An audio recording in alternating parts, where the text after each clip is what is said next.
Hello, everyone, and welcome to another episode of the Wise Decision Maker Show, where we help you make the wisest and most profitable decisions. My name is Dr. Gleb Tsipursky. I'm the CEO of Disaster Avoidance Experts, the future of work consultancy that sponsors the Wise Decision Maker Show.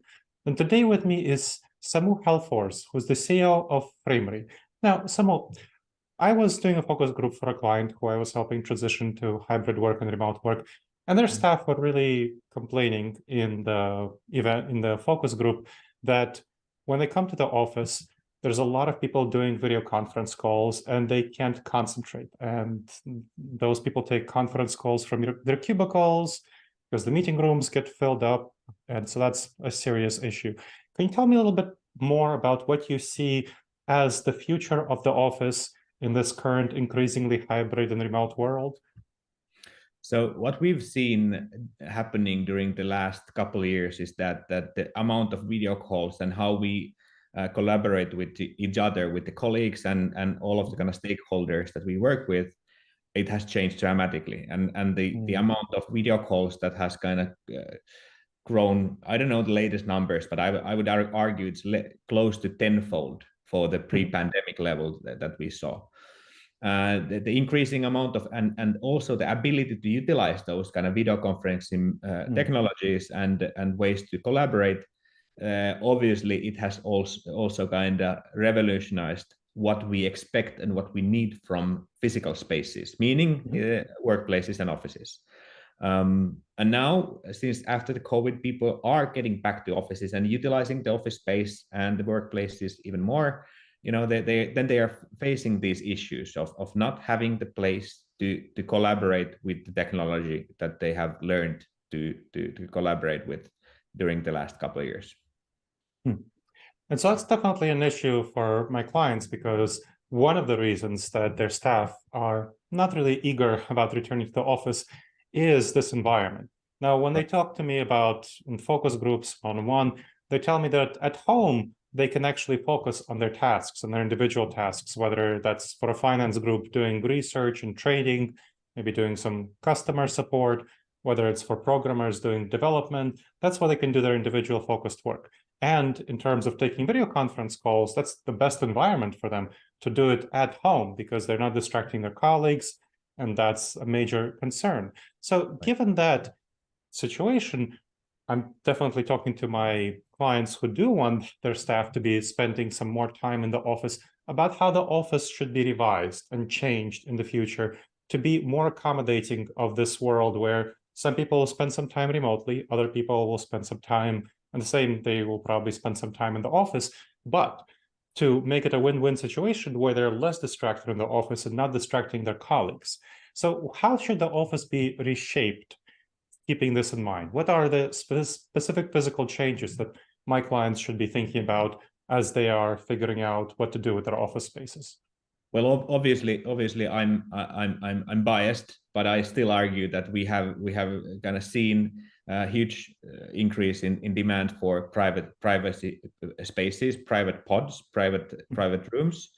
That doesn't take us actually back to the old days when we all had our own offices, but we actually need these privacy pods a lot more kind of among the open spaces and collaborative spaces that we used to have since we are collaborating with technology even more. Then there can be kind of two ways of doing this change. Either people will use these privacy spaces for their kind of video meetings and collaboration through the technology, or depending on how the space is actually meant to be used, it could be also that these spaces are the places where you can go and concentrate. If the space is kind of primary meaning is to be a collaborative space where people being there physically present can collaborate together, which is arguably more effective in kind of finding new ideas and building new innovations than collaborating through the video conferencing system, then people who need to concentrate and go deeper into their thoughts and their work, they can actually take a privacy space and kind of concentrate there. So there is more than one way to enable people actually work efficiently and enable good work at offices and kind of workplaces.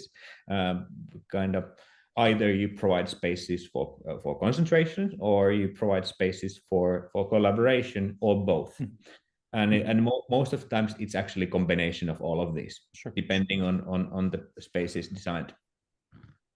Yeah, it's definitely going to be, I mean, even the best use of the office, let me be very clear, is for collaborative activities. So people come to the office for collaboration, for working with each other. We definitely see research on that, whereas individual work and email work, video conferences are generally better done at home because you're not distracting others, there's no challenges.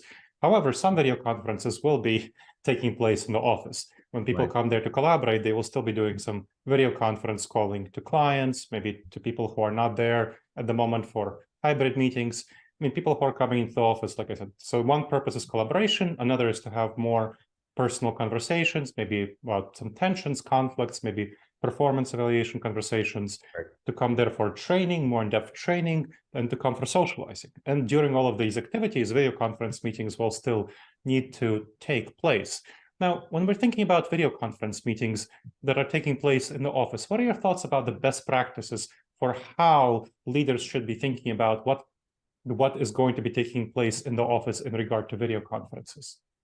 Well, I think kind of we all agree that, you know, in open space, it's not very good for your or your colleagues' kind of concentration if you're taking the video call kind of in open space.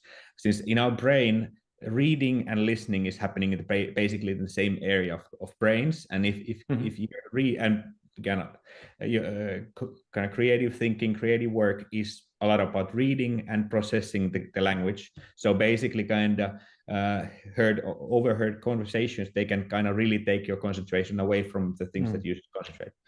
Okay, so this is kind of the basis why in open space you shouldn't have any video conferences. You would be distracting everybody else working there. What we learned over the years is that kind of one of the very key things, how people feel that how comfortable they are with the video conferencing, is how they personally look. So the lighting should be super well designed so that you actually look good in the picture of the video conferencing you're taking.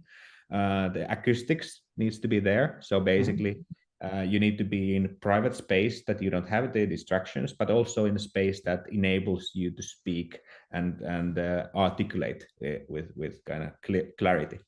So taking these factors into consideration: the lighting, the acoustics, privacy, and obviously, because some of these calls will take some time, the spaces that are designed for these calls, they need to be ventilated. So it needs to be super comfortable to be there. Also ergonomics, so how you are and the posture of the ability to actually adjust the place for exactly you. So because we are different in size and height and so on, so kind of we need to be able to adjust the workspace exactly for our preferences. Yeah, that makes a lot of sense. That's really helpful about best practices. Now, when we're thinking about how to redesign offices, a conversation I often have with clients is, well, they have a certain limited amount of office space. And in fact, with their hybrid schedules, they are looking to get rid of some of the office space. But they also, I tell them that they really need to make the office space both more collaborative, more collaboration, and having some spaces set aside for video conferences, soundproof booths, and so on. And what is going to happen with private employee spaces is a big concern. Obviously, employees don't want to give up their personal desks, their cubicles. So what have you seen with your clients about how they negotiate these issues when they want to make the office space both more collaborative and also better fit for video conferences, which some of them will inevitably take place in the office, while negotiating employee concerns about private spaces being taken away and having to hot desk? So what we've learned, and we've seen hundreds of organizations globally, maybe thousands of organizations globally, and we've been monitoring the kind of development of modern workplace for more than a decade. Maybe the biggest learnings from that history and seeing the things change and evolve is that there are no silver bullets. So, there are certain kind of trends that and then company starts to kind of adapt to the trends, and that they start building the new spaces according to the new trends, and the architects are doing the same thing. I don't want to point any fingers, but organizations too often they kind of think a space from resource point of view. So they are optimizing the space resources to optimal use case. What they are not calculating in is the culture, the demand for exactly their organization's needs and their people's needs, and they rarely actually take the kind of user point of view when designing the spaces. So they kind of look it from too top down. Kind of giving up their own workstations is one of those things that some organizations have adapted quite successfully, so that people are quite happily utilizing kind of flexible workstations. But to be honest, I haven't seen many of those. That doesn't mean that it wouldn't work for anybody. It might, and it does. But it depends really on the personality, your type of work, what you're concentrating, who are you working with, and how many people are you working with, and so basically there are kind of tasks and roles in organizations that actually demand their fixed own workstation, and there are roles and people that are more flexible and more fluid of where they are working and with whom they are working with on daily basis. So I'd say that that the first thing is to hear what the people are saying, how your culture is actually what your culture is demanding from the spaces, and to take a look at from the user point of view. Space should optimize the output of the people, and when the people are the most comfortable, it's convenient, they feel that they are respected and their needs are listened to, then most likely they are also performing the best.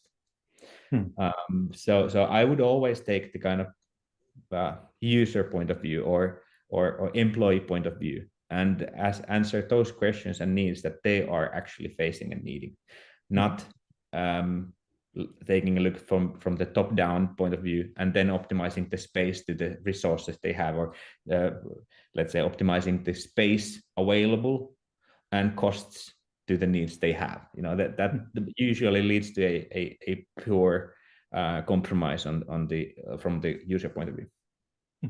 I think that's a really helpful point, Samu. All right, now as we're wrapping up, are there any last words you wish to share with our audience? Well, I think kind of we are facing totally new time. We haven't really understood yet completely, and we are still in the midst of the change. So I think and all of the organizations, they need to be open for the change and then adapt quickly to the needs of people. So I'm rooting for listening to the people what they need. Excellent. Thank you very much, Samu. That was very helpful. Thanks. And thank you to the audience for checking out another episode of the Wise Decision Maker Show. Please make sure to subscribe wherever you checked out the show and leave a review. It helps others discover the show, and it helps us improve the show. All right, everyone. I look forward to seeing you in the next episode of the Wise Decision Maker Show. In the meantime, the wisest and most profitable decisions to you, my friends.